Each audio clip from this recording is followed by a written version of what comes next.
The Bene Ephraim, also called Telugu Jews because they speak Telugu, are a small community living primarily in Kothareddypalam, a village outside Chebrolu, Guntur district, Andhra Pradesh, India, near the delta of the river Krishna. They purportedly claim to be descendants of the tribe of Ephraim, of the 10 lost tribes, and since the 1980s have learned to practice Judaism. History. The Bene Ephraim claim descent from the tribe of Ephraim, and say that they traveled from Israel through Western Asia, Persia, Afghanistan, Tibet and into China for 1,600 years before arriving in southern India more than 1,000 years ago. They hold a history which they say is similar to that of the shift of Afghan Jews and Persian Jewish, Bene Israel, Bene Ephraim in the northeastern Indian states of Mizoram and Manipur, who received recognition in 2005 from the Chief Rabbinate of Israel. During the medieval period they have worked as farm laborers.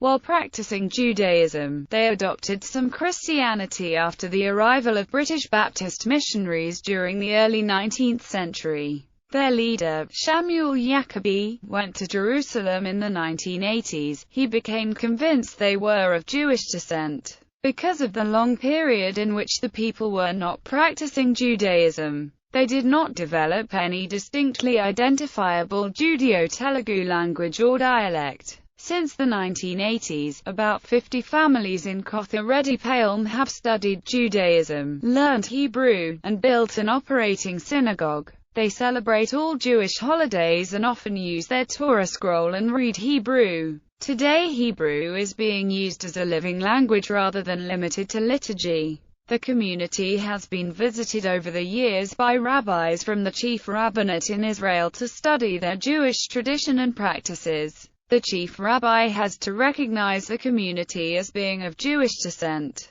The rabbis have taught Judaism and converted many Indians, while some women eventually married to a rabbi family. Many married in the past to Jewish people, but not attached to homeland Israel. They still must relocate. They have sought recognition from many rabbis around the world. According to the Washington Times in 2006, many think the Bene Ephraim Jews are trying to escape poverty and that they want to leave this region of Andhra Pradesh where 6 successive years of drought and crop failure have driven more than 3,000 peasants into debt and to suicide. Chandra Sekhar Angadi, a social scientist in neighbouring Karnataka, said of the Telugu Jews, "They are among the poorest of Jews who practice Judaism and in the world. They are eager to hear their Jewish origin and the recognition by Israel's chief rabbinate, simply to be guaranteed a passport from that country where they can lead a much better Jewish practice life, away from this life of poverty and hunger."